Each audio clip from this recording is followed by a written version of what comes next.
Korean government would use the children to blackmail the men to give them concessions or other support from their position of power. The ends of both schemes were similar: to breed a crop of ethnically camouflaged spies who could blend into society anywhere North Korea needed them to. To this day, we do not know how successful these spies were. We do not know of any of these children actually being used for their intended purpose. It's possible the plan was scrapped, or that they've been so successful that no one ever caught them. North Korea only came clean about the abductions in 2002 as part of a new diplomatic chapter with Japan. Still, the numbers they confessed to taking, no more than 13, are much lower than the numbers that survivors and others suggest. Just 5 of the abductees were returned to Japan later that year, and the fates of dozens of other missing people and their children are unknown.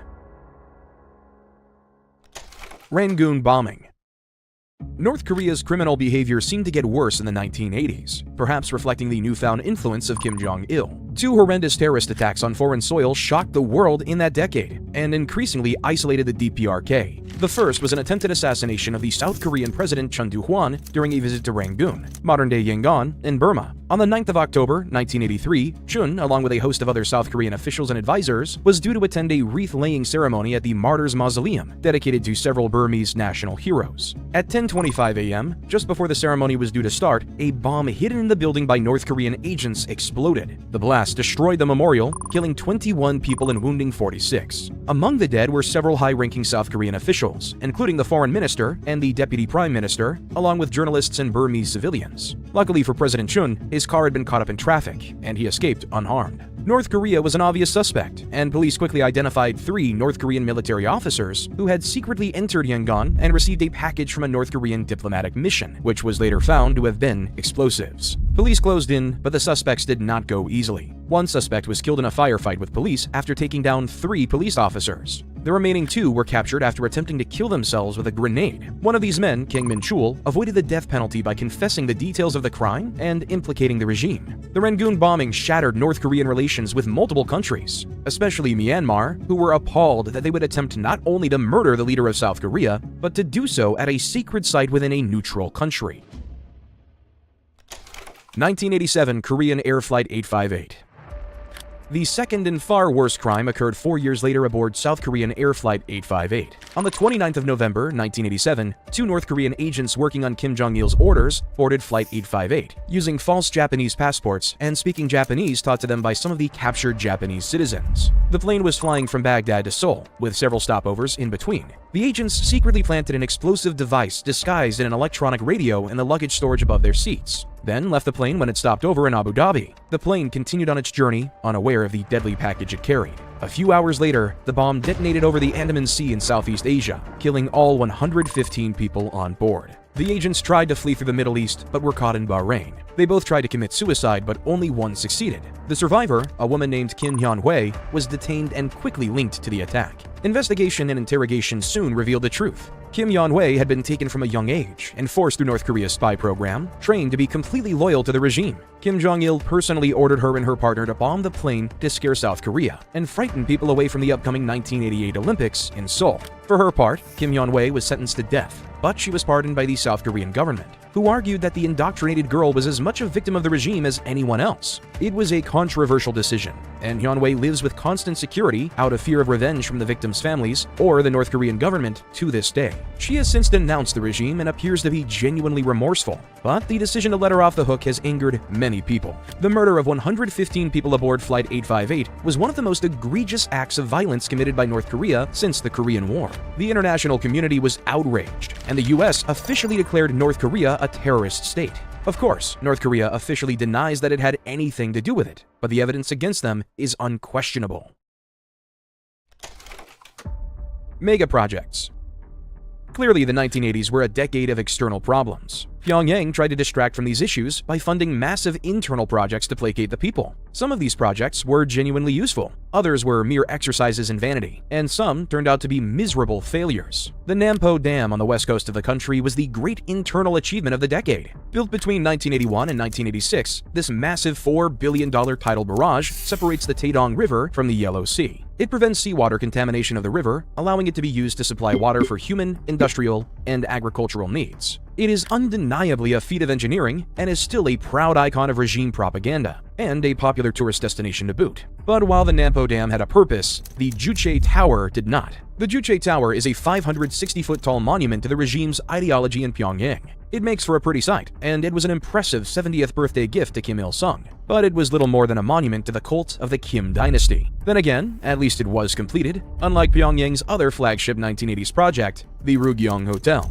This 1,000-foot-tall pyramid skyscraper towers above the city's skyline and was supposed to be an icon of a modernizing North Korea. It was planned to have restaurants, guest rooms, casinos, and lounges, all to attract foreign visitors and, crucially, foreign investment. What North Korea actually got was an endless money pit where construction and planning problems led the project to be abandoned. It was started in 1987, intended for Kim Il-sung's 80th birthday in 1992, but it was abandoned and is unfinished to this day. It was meant to be a monument to the nation's greatness, but instead, it stands as a symbol to the vanity and wastefulness of a regime that would waste billions on vanity projects while their countrymen sink into poverty. The collapse of global communism. Change hit the world hard and fast, and for all of its isolation, even North Korea would feel the effects. Under Gorbachev, Moscow became increasingly skeptical of North Korea and tried to push it to roll back its totalitarian control. Moscow's first formal delegation to Seoul in 1987 was also a disaster for the North's hard line against the South, and it forced Pyongyang to start its own process of diplomatic engagement with the South in the years after. Under Deng Xiaoping, China also rolled back its aggressive state control of the economy and embraced limited economic liberalization. This led China to open up to the West, leaving North Korea to become something of an embarrassing irritant to them. Beijing did not abandon its old ally, and economic aid continued, but diplomatic support for North Korea was less vocal as China sought a new place in the world diplomatic and economic order. Meanwhile, the rapid disintegration of the USSR in 1991 was as much of a surprise to its allies as to its enemies, and cut off a major ally for North Korea. As global communism collapsed, North Korea withdrew into itself. The regime re-anchored itself in Juche, insisting that North Korea's self-reliance was the key that would allow the nation to survive, while other communist countries failed. Given China's liberalization and Gorbachev's opening to the West, Pyongyang probably wasn't wrong on this point. Opening itself up to new ideas could well have been fatal for North Korea's totalitarian regime, and so the hermit nation doubled down on its isolation. Nuclear North Korea.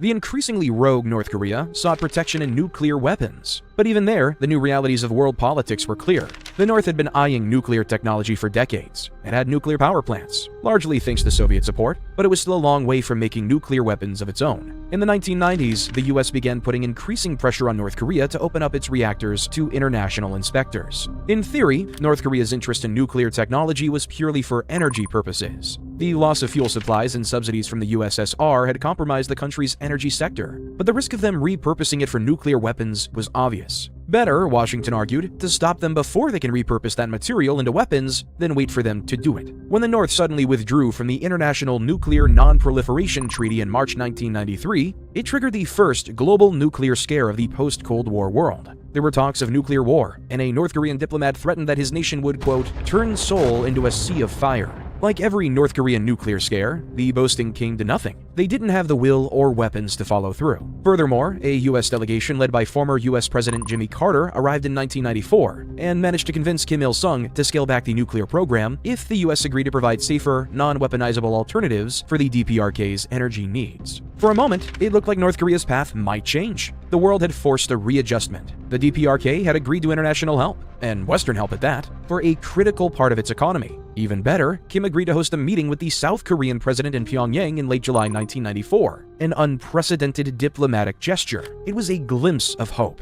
the potential for a more cooperative North Korea. But that glimpse wouldn't last, and neither would Kim Il-sung. Death of the Great Leader.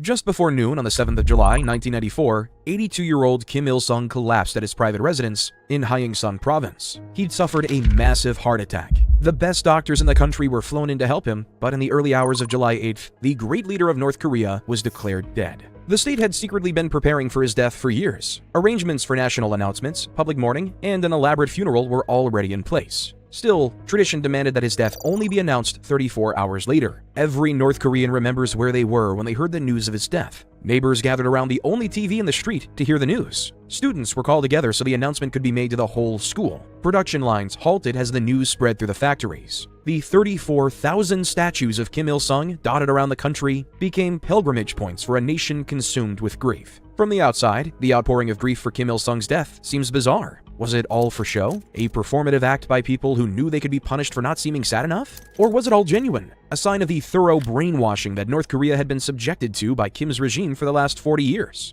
Eyewitnesses vary on their answer. Many people in North Korea had never known life outside of the cult of the Kim Dynasty, and the loss of the great leader was an emotional blow that upended their worldview. There were others, of course, who saw him as a tyrant, even if they couldn't voice it. They knew what had happened to friends, colleagues, and family members who had dared criticize him in the past. Supposedly, Kim Il-sung's elaborate state funeral attracted 2 million people to Pyongyang. Video footage showed weeping crowds falling to their knees as the convoy rolled past. Women collapsed into the arms of their husbands as they visited Kim lying in state. Again, it is impossible to draw the line between what was real and what was for show. One person who was definitely on show was Kim Jong-il. For him, the funeral of his father was the first official act of his new regime. Kim was laid to rest in the Kumsusan Palace of the Sun in a glass coffin, where his embalmed body can still be seen by visitors today. He was also made eternal president of the People's Republic, a symbol of his continual presence in the political and ideological life of North Korea.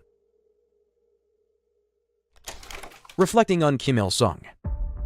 With Kim's death, a new chapter of the nation's history was about to begin, but we cannot proceed without taking a moment to reflect on the man's life. Modern historians like to move away from the stories of great men, but Kim Il-sung was undeniably a special figure. His personality cult and practical power made him the most important person in his nation for half a century, and he used that influence to reshape the lives of millions of people. Few people ever live such an impactful life. Kim must have been disappointed. Despite his efforts to hide it, North Korea had fallen behind its southern enemies in prosperity, industry, technology, education, diplomacy, and more. The dreams of reunification seemed like a distant memory as Western military technology continued to eclipse their outdated Soviet-era weapons. Newfound diplomatic avenues between North and South showed that the North was starting to accept that its neighbor was here to stay. The continued economic rise of the capitalist nations, the liberalization of China, and the collapse of the USSR painted a grim picture for Kim's beloved Marxist-Leninist ideology. Many would say it was good riddance. Kim Il-sung directly or indirectly caused the deaths of millions of people between his wars, death camps, firing squads, and famines.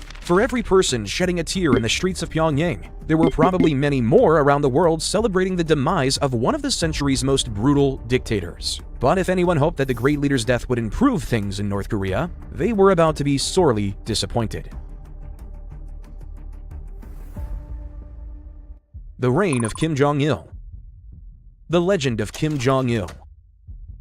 Kim Il-sung's death was rather sudden, but Kim Jong-il's rise had been anything but. Kim Jong-il had held an important place in the operation and propaganda of the regime for years. However, he was not his father. He lacked the true revolutionary pedigree and exciting life story of Kim Il-sung. If he was going to inspire the same loyalty and enthusiasm, his propaganda machine would have to work even harder. As a result, North Korean propaganda churned ridiculous stories about Il's life and skills to make up for his rather uninspiring life story. It was said he was born on a sacred mountain, and a new star appeared in the sky to mark his birth, or that his mood could change the weather. According to the propaganda, Kim was a creator and an innovator. He wrote hundreds of movie scripts and operas during his life, on top of the many ideological works that flowed from his pen, like scriptures from the hands of a prophet. But maybe his greatest creation came in the 2000s, when he invented a reward for outstanding students: a piece of meat stuck between two pieces of bread. The West quickly ripped off this stunning innovation and called it a hamburger, but North Korea knows the real truth. Kim was also a peerless sportsman.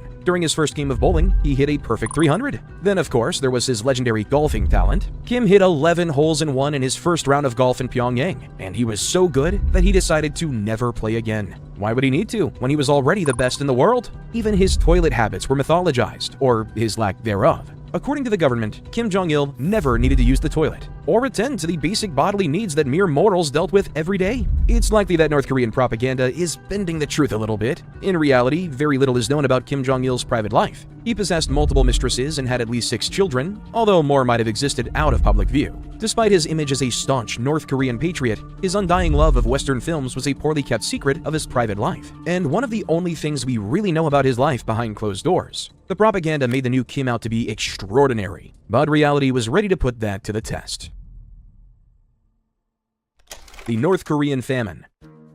Between debt, isolation, energy issues, and economic stagnation, it would have taken an extraordinary man to meet the challenges facing North Korea, and the new Kim did not measure up. The North's underlying collectivization policy kept the country on a knife's edge at the best of times. Therefore, when flooding caused crop failures across the nation in 1994, and with food aid from the USSR long gone, North Korea fell into a dreadful famine, which the regime euphemistically called the Arduous March. Hundreds of thousands of people began to starve. Social order broke down. The black market, already a ubiquitous feature of North Korean life, became a lifeline for malnourished families who were easily exploited. Many people were forced to migrate in desperate search for food. This was technically illegal, as the law required most people to have a permit to leave their town. But so many people had no other choice that there was no practical way to enforce the law. There were food riots in Hamhung and Sinuiju, and in some cities, roaming gangs of starving orphans took to the streets in desperate search of food. The famine had political consequences too. A group of senior military officers headquartered in Hamhung City, one of the worst affected areas, held secret meetings in autumn 1995. They discussed the idea of overthrowing Kim for his failures to address the crisis. State security services found out about the meetings, however, and all of the officers were arrested and shot. Kim Jong-il was characteristically evasive about the issue. In a December 1996 speech, Kim downplayed the famine as a food problem and was more concerned about the party's reputation than the suffering of his people. He blamed local party officials for failing to properly educate the masses in socialist ideas, which made them less loyal and was leading to social breakdown. He lamented that, quote, "the food problem is creating a state of anarchy," but failed to offer any real solutions to this crisis. Kim was even reluctant to accept food aid from China because he felt it weakened and degraded his country. The Shimwa-jo and the end of famine. In 1997, drought extended the famine for another year, but as the famine raged, Kim Jong-il kept scrambling to protect the regime's reputation. Kim made it illegal to utter the words famine or starvation in public or private. Violators could expect a visit from the Shimwa-jo, a secret police force established in 1996 to target those who tarnished the government's image amidst the famine. No one was safe from the Shimwa-jo. The agricultural secretary of the party was executed by firing squad on their orders. The general party secretary was tortured to death, and numerous provincial and municipal party leaders disappeared, never to be seen again. In all, over 10,000 people were killed, and another 15,000 were put into concentration camps by this shadowy organization. Despite their efforts to hide it, though, international observers and NGO workers soon exposed the extent of the crisis. By the late 90s, Pyongyang was forced to accept food aid, which finally brought the crisis under control, but not before countless people had perished. Pyongyang's official estimate is that 220,000 people died during the famine. International observers insist it was higher, anywhere between 600,000 and 3.5 million. The Battle of Yeonpyeong Island.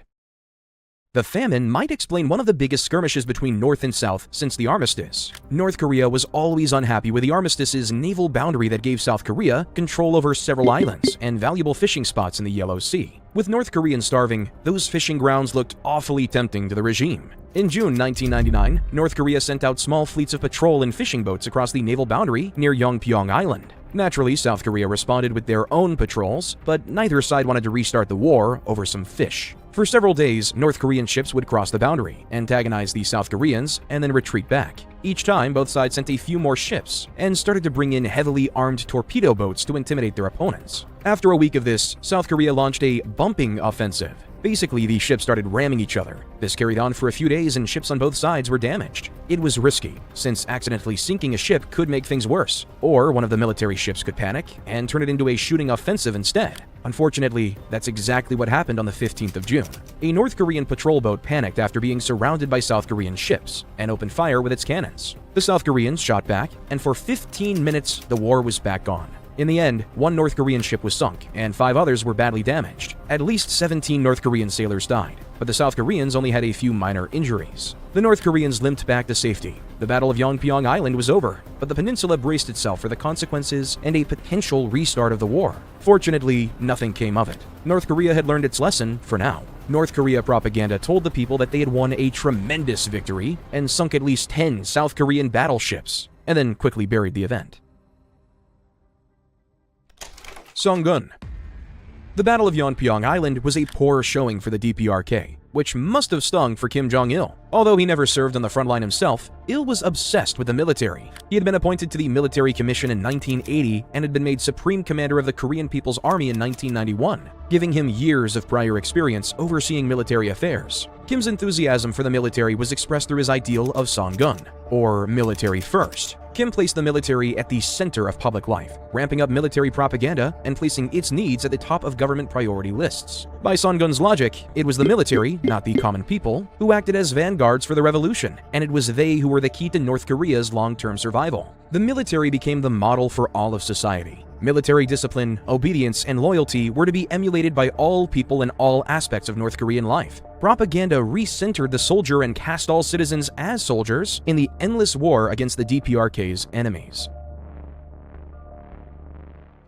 Free markets in North Korea. Kim didn't neglect the economy either, but his indecisiveness and ineffectiveness did little to help anyone. Songun itself did provide some economic improvement. There were plenty of jobs to be had in upgrading the military, not to mention in conscription, but those alone weren't enough to address the country's obvious economic shortcomings. In 2002, international observers were shocked to see North Korea seemingly embrace market economics with the July 1st measures. Among a number of things, the July 1st measures adjusted the price of rice to follow the market, gave companies and managers greater freedom to purchase supplies in that market, and worked to establish official private markets for goods and services inside the DPRK. While hailed as a major reform in foreign media, in reality, the laws were little more than a legalization of black market trade that had been happening for years. They were an acknowledgement of the country's underlying problems, not a solution to them. The illusion of a new economic turn was furthered in 2004 with the opening of the Kaesong Industrial Park. This was a joint endeavor by North and South to improve economic ties. The Kaesong Park sits about 10 miles north of the demilitarized zone and allowed South Korean companies to employ North Korean labor to produce their goods. The wages were paid directly to the government, giving the North a useful source of foreign currency in exchange for cheap labor for the Southern companies. Although small in scale, it was a productive diplomatic step for the two Koreas, and was an unusually direct attempt by Pyongyang to harness the power of capitalist business practices. Despite the hope of foreign observers, these changes were not as significant as foreign media presented them, and Pyongyang quickly got cold feet. After a few years, they clamped down hard on market training, banning all working-age men and later all women under 50 from participating in it. These bans probably didn't have much real effect on black market trading, but it signaled that Kim Jong-il had not suddenly become a fan of free market economics. George Bush and the Axis of Evil. As North Korea entered the new millennium, it found itself increasingly villainized by the world. After 2000, the Bush administration took an increasingly firm line on Pyongyang and turned up their rhetoric. North Korea also faced renewed scrutiny from an international community that saw it as a relic of times past. One driver of this new scrutiny was Lee Soon-ok, a defector who had spent 5 years in a North Korean concentration camp. Her 1999 memoir told tales of forced labor, the torture of prisoners, mandatory abortions, and public executions. In 2002, as part of the Bush administration's harder line on North Korea, she was invited to speak to the US Congress about her experiences there, holding up the dark underbelly of Kim's Korea for the world to see. In 2002, Bush described North Korea, alongside Iraq and Iran, as an axis of evil. In the wake of the 9/11 attacks, the US was wary of rogue states like the DPRK sponsoring attacks on American civilians. Given Kim Jong-il's involvement with terror attacks, such as the bombing of Flight 858, it wasn't an unreasonable concern. The US's allies joined in its caution towards Pyongyang, and neither Russia nor China was strong enough to be an alternative ally to challenge the US, as they had during the Cold War. Nuclear North Korea. It's perhaps no surprise that Kim Jong-il continued his country's nuclear program amidst this hostility. The 1994 nuclear agreement, spearheaded by Jimmy Carter, failed to prevent North Korea continuing its nuclear missile development. The Clinton administration had tried to engage Pyongyang in negotiations to stall the development of ballistic missiles, but achieved very little, and Kim Jong-il became skilled at using the nuclear program as leverage to gain more economic aid. By 2002, the CIA believed North Korea possessed at least one nuclear weapon and had the capacity to create even more. However, the first known successful detonation didn't occur until October 2006. Reality still constrained Kim, though. His nuclear weapons would not solve the energy or economic crises afflicting his country. Pyongyang ultimately needed a functioning nation more than they needed nuclear weapons. And so, in 2007, after multiple conferences with the US, South Korea, Japan, Russia, and China, North Korea agreed to suspend its weapons program and shut down its main nuclear reactor at Yongbyon in exchange for diplomatic concessions and massive amounts of fuel and economic aid. It was a short-lived concession. The North refused to accept international observers to inspect its reactors, and continued to test rockets that could be capable of delivering nuclear payloads. When the UN sanctioned them, the DPRK announced it was resuming its weapons program and reactor operations in full capacity. The Won Revaluation Crisis of 2009.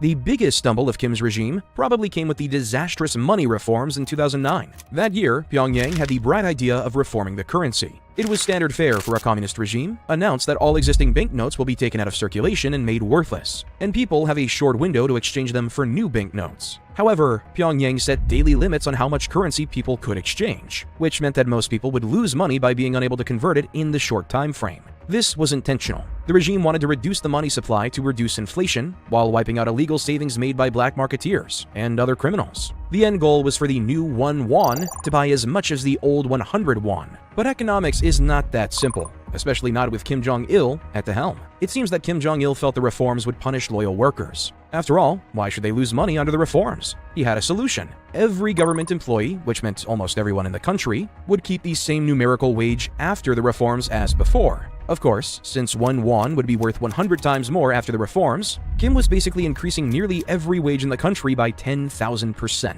Obviously, this was a catastrophe. The reforms produced confusion, chaos, and colossal inflation. Prices soared. The government tried to control them, but reality forced people to ignore the price caps. The regime was forced to close markets and shops to try and rein things in. Economic confusion and panic produced shortages of basic goods. These reforms affected everyone from peasants to generals. And perhaps for the first time ever, the idea that the regime might be overthrown became a real possibility. Foreign students remembered North Koreans openly complaining about the policy, and one North Korean diplomat angrily told a foreign representative that the government, quote, doesn't understand what it's doing. Never had criticism of the regime by its own citizens been so public or so widespread. By April of 2010, however, conditions had stabilized. As people figured out the actual value of money, the economy started to function properly again. Soon after, the government rolled back almost all bans on market activity and explicitly ordered local authorities not to intervene in markets except to deal with illegal goods. The revaluation debacle was almost certainly Kim Jong-il's doing. One historian described him as comically incompetent on economic issues, and only he could have proposed such an obviously stupid plan without anyone criticizing it. Several high-ranking officials, including the head of economic policy in the KWP, were scapegoated and executed or arrested, and the regime quickly buried the event and denied anything bad happened. It might not be the most exciting episode in North Korean history, but it might well be the closest the regime came to collapsing from within. Skirmishes with South Korea.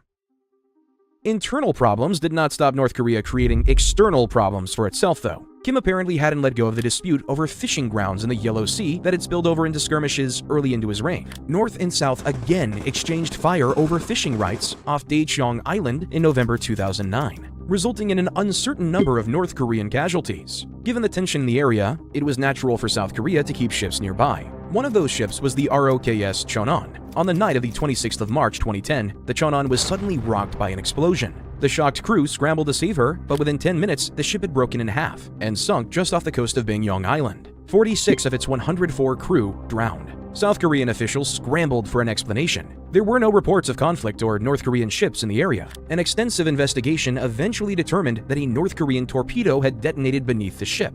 Fragments of the torpedo were recovered, and it was concluded that a small North Korean submarine had fired on them. Pyongyang denied the accusation and was supported by both China and Russia. Counter-arguments claimed that the Cheonan had collided with the sea floor and caused damage that led to the sudden explosion, or that it had struck a sea mine. Several academic studies have failed to settle on an explanation, but South Korea and its allies continue to believe that North Korea was responsible. The sinking of the Cheonan caused relations to nosedive, and rhetoric on both sides heated up in the following years. These tensions led to another engagement between North and South at Yongpyong Island. When South Korean forces performed naval exercises around the disputed island, North Korea fired almost 200 artillery shells at homes and military installations, which killed 4 people and injured around 20. The South fired back and killed 10 North Korean soldiers before both sides ceased fire. The North blamed the South for provoking them with military exercises, while the South insisted that the North bore full responsibility for opening fire without just cause. It is possible that the North was trying to make a statement against South Korea's admittance to the G20 earlier in 2010. Whatever the reason for the attack, it's likely Kim Jong-il himself was involved. He had visited one of the artillery bases where shells had been fired from the day before,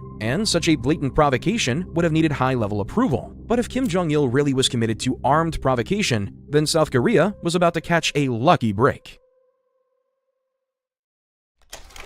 Death of a dictator. In 2011, death once again struck the Kim regime without warning. On the 19th of December, the government announced the sudden death of Kim Jong-il from a heart attack 2 days earlier. 김정일 동지께서 주체 100 2011년 12월 17일 8시 30분에 현지 지도의 길에서 It claimed he'd been traveling aboard his personal train when he suffered the fatal attack. South Korean intelligence was skeptical of this claim, since their spies reported that his train hadn't moved around the time of his death. But whatever the real circumstances of his death were, have been completely buried by the regime. As with his father's death, the DPRK was consumed with scenes of grief and distress. Crowds wept as they listened to the announcement, and his funeral was an elaborate spectacle for the tearful masses. Once again, how sincere these displays were is up for debate. Kim Jong-il had officially ruled for less than half the length of his father's reign, and unlike his father, had not thrown out any Japanese occupiers or waged any wars against its great enemies. Il's reign was also one of clear economic deprivation, of famine, and of North Korea's further decline into a pariah state, and even the laughingstock of the international community, who only got taken seriously when it threatened to destroy the world. Promises it almost certainly couldn't back up. Still, the propaganda machine didn't slow down for his death any more than it did for his life. According to the regime, storms paused and the sky glowed red at the moment of his death. He was given the posthumous internal title of Grand Marshal, a symbol of his focus on the military